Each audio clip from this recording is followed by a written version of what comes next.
Tonight we begin with a military escalation that Pentagon officials had feared, intelligence analysts had tracked, and U.S. Central Command had prepared for. A provocation that unfolded not over weeks or months, but in a matter of hours. Hours that have now triggered one of the largest American naval surges to the Middle East in recent memory. Hours that have put the entire Persian Gulf region on edge.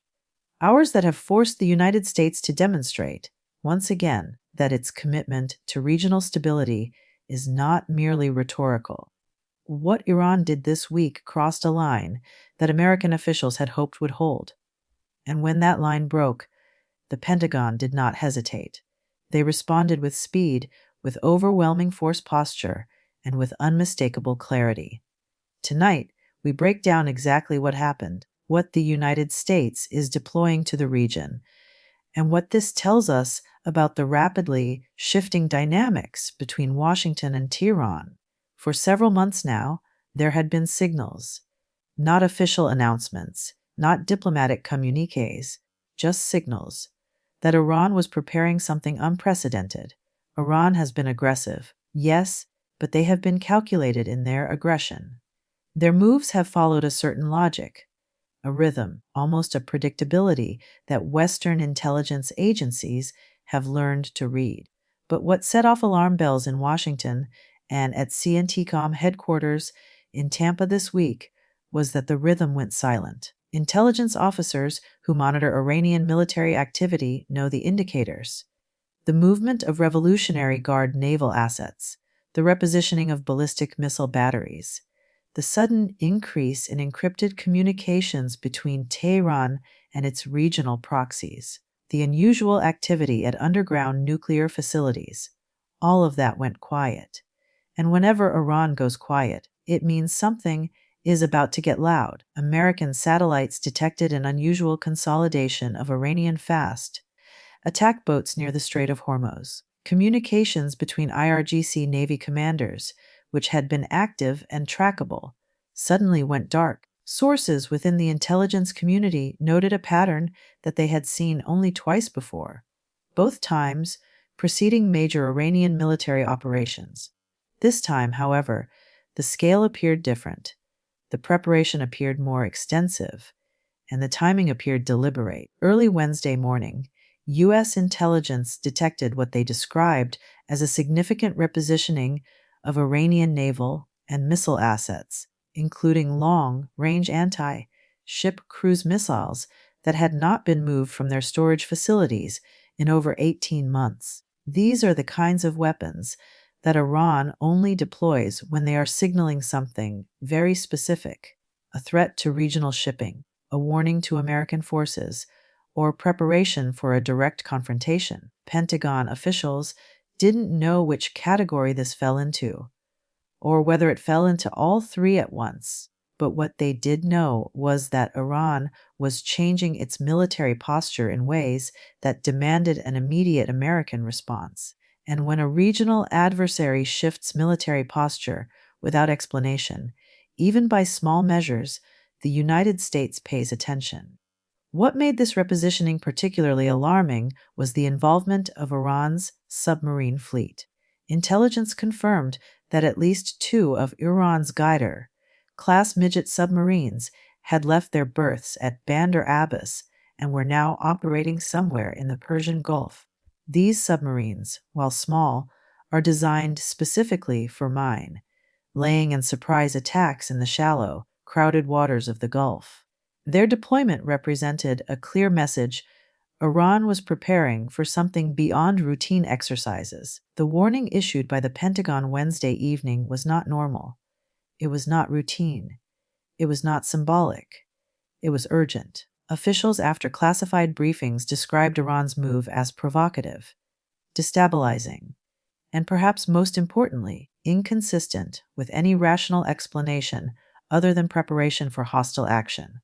But provocation only works if the target hesitates. The United States did not. In fact, their response today was among the most significant naval deployments we've seen to the Middle East in years.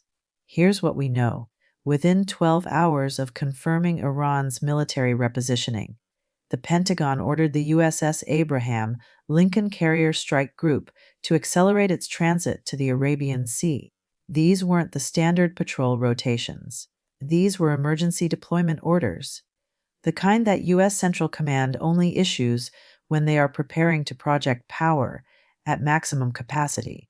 Accompanying the Lincoln are the guided missile cruiser USS Mobile Bay and guided missile destroyers USS O'Kane and USS Spruance. Additionally, sources confirm that the Pentagon has ordered the deployment of additional fighter squadrons to bases in Qatar and the United Arab Emirates. 3 5A stealth fighters from the 388th Fighter Wing are reportedly among the assets being repositioned.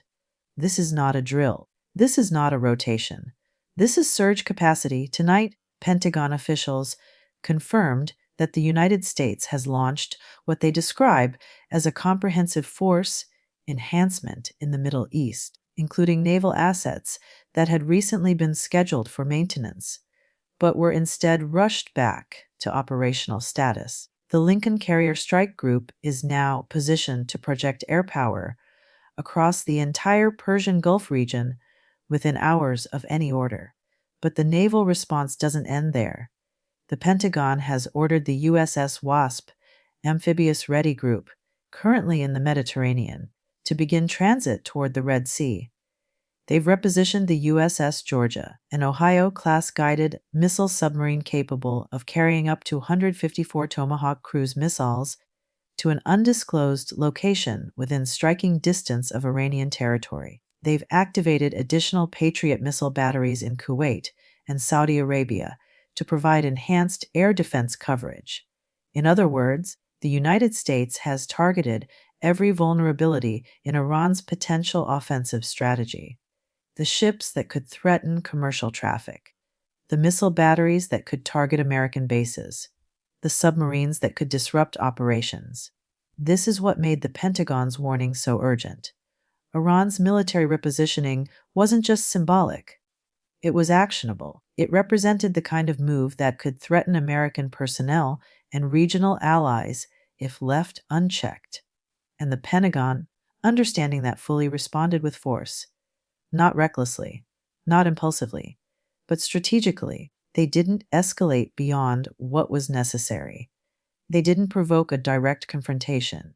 They positioned overwhelming capability in exactly the right locations. They sent a message that any Iranian action would be met with consequences Tehran cannot afford. And here's where the story becomes even more concerning. Intelligence analysts now believe that Iran's latest move was designed to test the resolve of American leadership after months of perceived hesitation in Washington. Iran wanted to see whether the United States would respond slowly, weakly, or not at all. But instead, the opposite happened. The Pentagon didn't delay. They issued a surge order that was so rapid, so comprehensive, that even Iranian military commanders noticed. You don't get Iran's attention easily. But today, the United States did. Defense analysts speaking with major outlets under anonymity described Iran's shift as scalatory probing, a way to measure American reaction times and commitment levels. But the Pentagon proved today that they remain both vigilant and capable.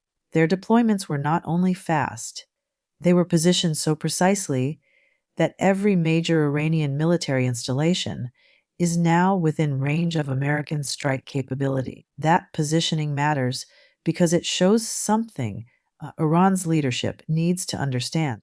It shows that the United States is not merely observing Iranian behavior. They are anticipating it. As reports continued coming in throughout the evening, we learned more about the scale of America's response. The USS Abraham Lincoln Carrier Strike Group, carrying approximately 75 aircraft, including A-18 Super Hornets and E-2D Hawkeys, will provide round-the-clock airborne surveillance and strike capability. Additional KC-135 aerial refueling tankers have been deployed to Al Udeid Air Base in Qatar, extending the operational range of American fighters. The Marine Corps' 11th Marine Expeditionary Unit, operating aboard the WASP ARG, reportedly includes approximately 200 Marines equipped for rapid response operations. B-52 Stratofortress bombers have been placed on heightened alert at Diego Garcia, capable of reaching the Persian Gulf within hours, carrying precision, guided munitions. This wasn't just a naval deployment. This wasn't just an Air Force repositioning. This was integrated deterrence. This was overwhelming force projection. And overwhelming force projection is the one thing Iran has struggled to counter since the elimination of Qasem Soleimani in January 2020. For every advance they have made in missile technology or proxy coordination, the United States has countered with something that renders Iranian strategy far more complicated. Remember, Iran thought the United States was distracted by other global concerns. They thought American political divisions had weakened Washington's ability to respond decisively. They thought their regional proxy network had created enough deterrence to prevent American military action. But tonight, the exact opposite is happening.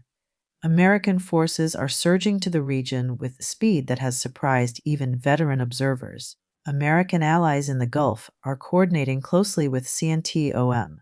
American deterrence is being demonstrated in ways that leave no ambiguity about U.S. commitment. This represents a decisive rejection of the narrative that Iran has been promoting for months.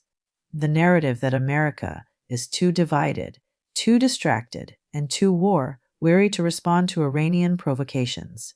Tonight, that narrative has been shattered. What makes this moment so significant and so dangerous is that Iran's latest move happened at a time when Supreme Leader Khamenei is under enormous domestic pressure. Hardliners in the Revolutionary Guard want more aggressive action against American interests. Reformists want diplomatic engagement to ease sanctions. The Iranian public wants economic relief after years of isolation. Regional proxies want support for their own operations in Yemen, Lebanon, Iraq, and Syria. Khamenei is balancing these demands while managing an economy in crisis and a population increasingly frustrated with the regime. And when leaders in that position make sudden military moves, they're not doing it from strength. They're doing it from pressure. They're doing it from vulnerability. Iran's leadership may believe that demonstrating military capability can distract from domestic problems. They may believe that provoking the United States without crossing into direct conflict can shore up regime legitimacy. But that calculation becomes far more dangerous when the United States responds with force posture that makes miscalculation potentially catastrophic. The Pentagon statement, now distributed to major news organizations worldwide, was designed to signal that the United States is not willing to tolerate threats to regional stability or American personnel. Defense Department officials said plainly that Iran's military repositioning was inconsistent with the behavior of a responsible regional actor. That is diplomatic language for, "We see what you're doing, and we are prepared to respond with overwhelming force if necessary." You don't usually hear that tone from the Pentagon, unless something serious is at stake. The State Department added its own statement, warning Iran that any attack on American personnel or interests will be met with swift and decisive consequences. A national security advisor's statements echoed this message, emphasizing that the United States maintains the capability and the will to defend itself and its allies anywhere in the world. Meanwhile, Defense Secretary Lloyd Austin addressed reporters in a brief, pointed statement tonight. He said, "The United States will not tolerate threats to our forces, our allies, or the free flow of commerce through critical international waterways." He said, "Our message to Iran is simple: we are watching, we are ready, and we will respond to any hostile action." And he said, "The men and women of the United States military are the finest fighting force in the world, and they stand ready to defend American interests at a moment's notice." These are not rhetorical flourishes. These are statements from a Defense Department that understands just how high the stakes have become. Here's what makes the situation even more concerning. Iran's latest move wasn't isolated. Along with the naval and missile repositioning, Hezbollah forces in Lebanon also increased activity along the Israeli border this week. Houthi rebels in Yemen launched additional drone attacks against Saudi Arabian infrastructure. Iranian backed militias in Iraq increased their surveillance of American personnel at Al Assad Air Base. All of this happened within the same 72-hour period. When Iran moves multiple pieces at once, it means something larger is underway. The coordination suggests this is not a spontaneous reaction to any single event. This is a deliberate strategy designed to test multiple pressure points simultaneously. Intelligence analysts are now considering several possibilities. One is that Iran is preparing to demonstrate advanced military capabilities to strengthen their negotiating position on nuclear issues.